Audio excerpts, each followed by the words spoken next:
안녕하세요. 한식TV 네 번째 시간이고요. 오늘 진행을 맡게 된 요리연구가 홍실입니다.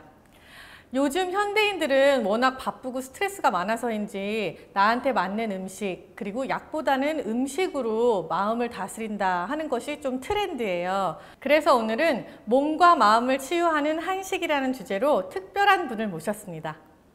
전통식생활문화연구소의 김상보 소장님 나와 계십니다. 안녕하세요. 안녕하세요. 네, 인사 한 번만 해주세요. 했습니다. 안녕하세요. 김상보입니다. 네, 반갑습니다.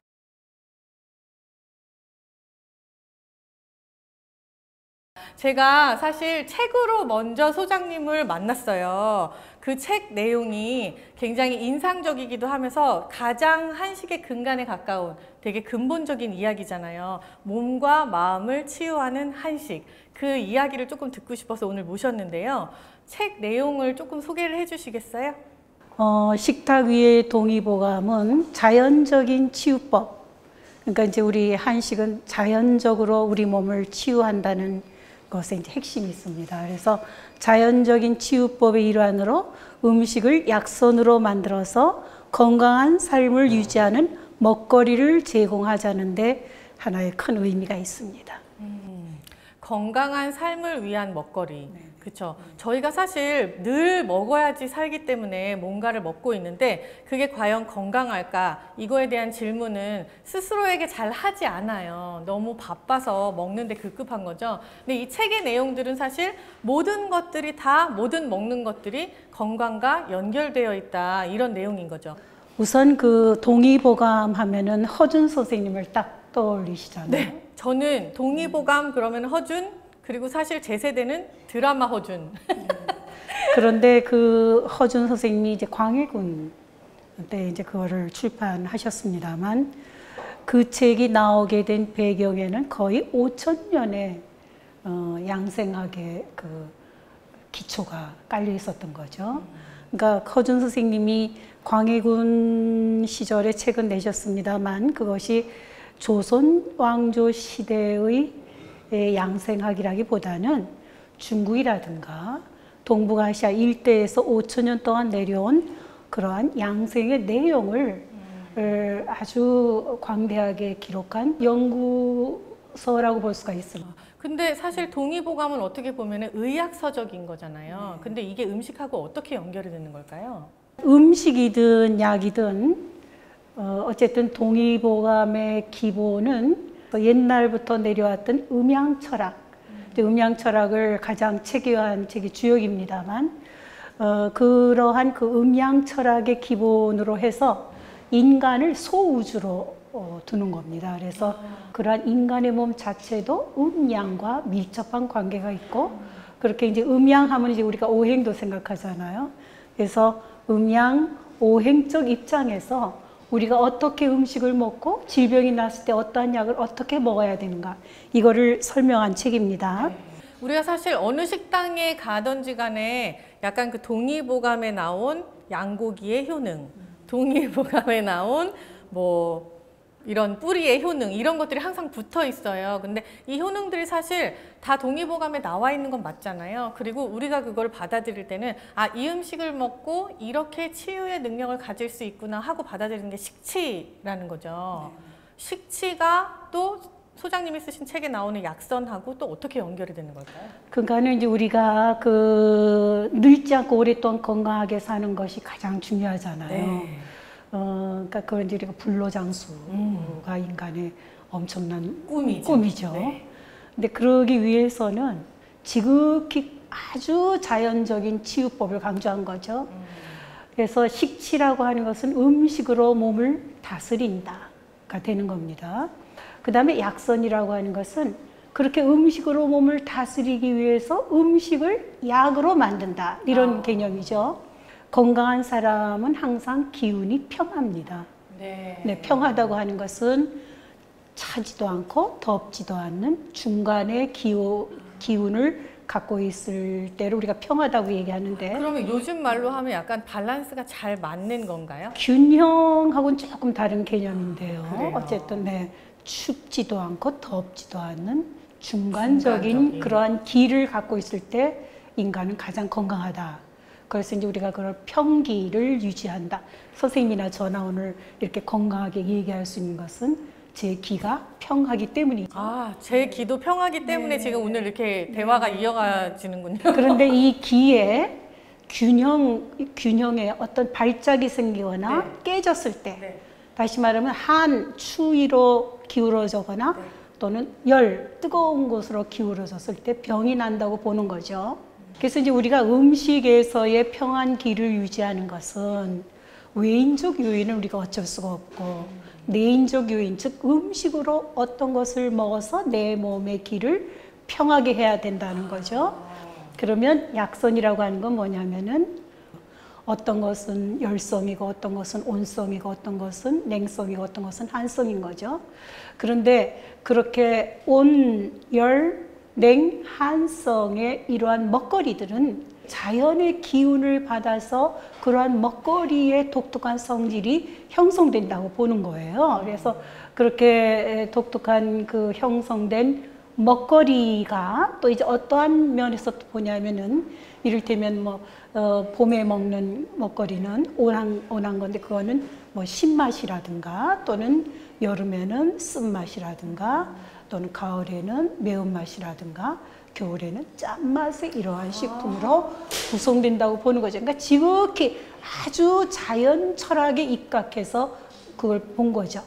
야, 지금 말씀하신 이 내용들이 되게 약간 길게는 말씀하셨지만 함축적으로 보자면 그래요. 외적인 날씨나 이런 요인을 우리 사람의 힘으로 어떻게 할 수 없으니 뭐 양념이라든지 모든 거를 더해서 음식 재료를 바꿔서 몸 안으로 넣어서 우리가 몸을 조절할 수 있는 게 약선이다. 그렇죠. 너무 놀랐습니다. 굉장히 재밌어요. 근데 일단 여기서 제가 딱 여쭤보고 싶었던 게 뭐냐면은 그렇다면 한식의 근간은 약선인 거네요. 그렇죠. 우리가 먹는 모든 한식은 약선입니다. 돼지고기를 몸에 이롭게 하기 위해서 찬성질을 피하기 위해서 우리가 고추도 넣고 조리고 이런 식으로 하는 게 지금 약선인 거잖아요. 그래서 약선에서 나온 말이 양념입니다. 약선에서 나온 말이 양념이에요. 약은 우리가 약할 때 약이고 염은 소금 염자. 그래서 양념이 된 겁니다. 그러니까 우리가 먹는 모든 한식은 양념을 제대로만 해주면 전부 다 약선이 되고 그 약선은 식치를 위한 것에 동원되는 것이죠. 그렇구나.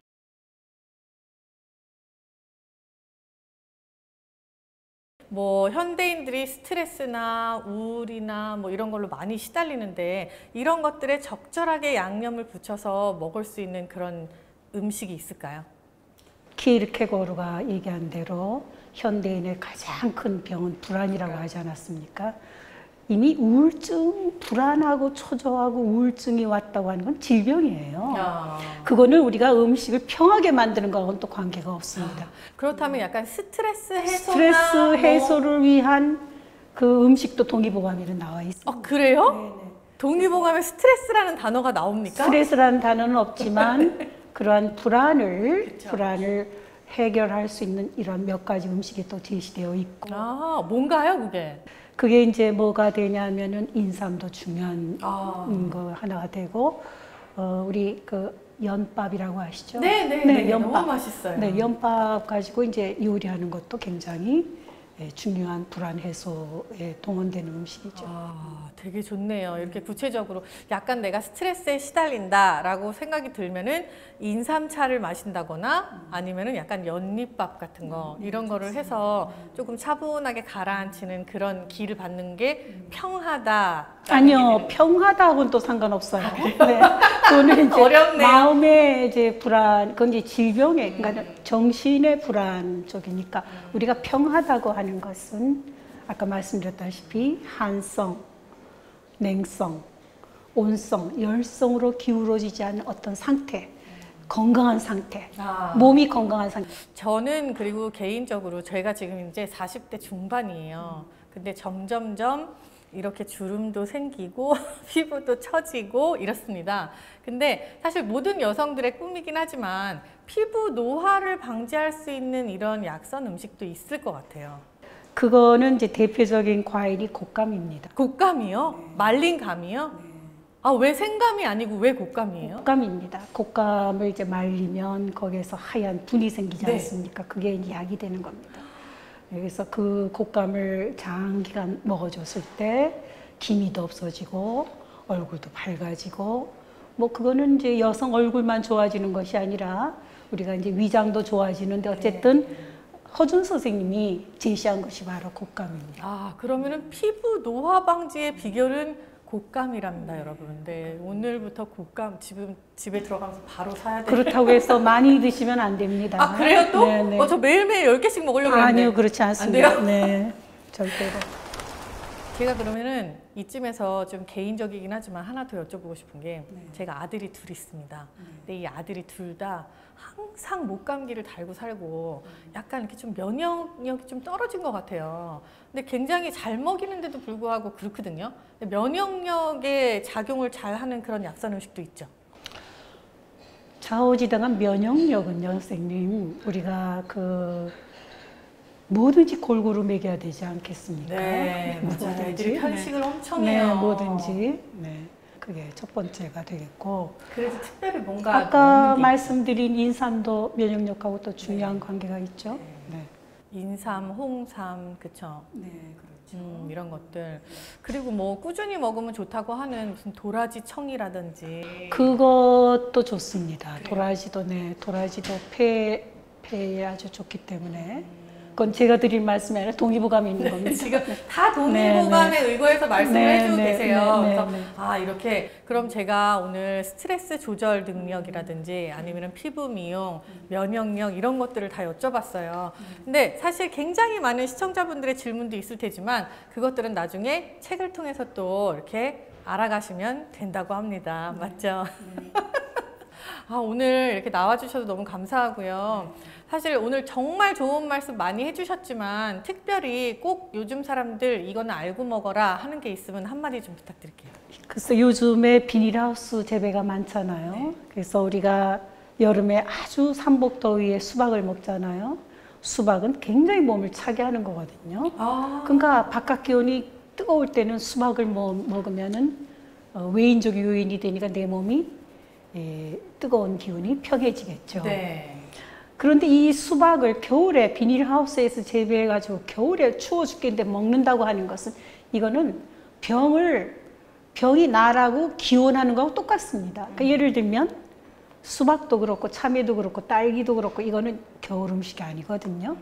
그래서 이제 제가 서두에 계속 말씀드린 게 자연적인 치유법을 말씀드린 건 바로 뭐냐면은 계절 음식을 즐겨 잡수십시오라는 거죠. 저희가 뭐 철이 아닌데도 굉장히 앞서서 먹는 것도 많고 딸기 같은 경우에는 원래 봄 음식인데 이제는 겨울이 제철이 되어버린 그런 경우도 있잖아요. 근데 이런 것들보단 사실 알맞은 때에 먹는 게 좋다. 그리고 그거를 근본으로 하는 게 한식이다라는 이런 중요한 말씀들 해주셔서 너무 감사합니다. 그러니까 제철 음식을 즐겨 잡수시는 것이 건강에 좋습니다. 네, 우리 한식은 사실 제철 음식을 근간으로 가지고 있는 그런 요리법들이잖아요. 그래서 한식을 조금 알맞은 때에 더 많이 즐기시기를 바라는 마음으로 오늘 소장님께서 이런저런 얘기를 많이 해주셨어요. 정말 감사드립니다. 나와주셔서. 감사합니다. 저희가 마지막으로 사실 할 게 있어요. 지금까지 좋은 말씀 해주셨지만 앞으로 더 많이 봐주십사 하고 또 이렇게 부탁을 드리는 그런 멘트가 있거든요.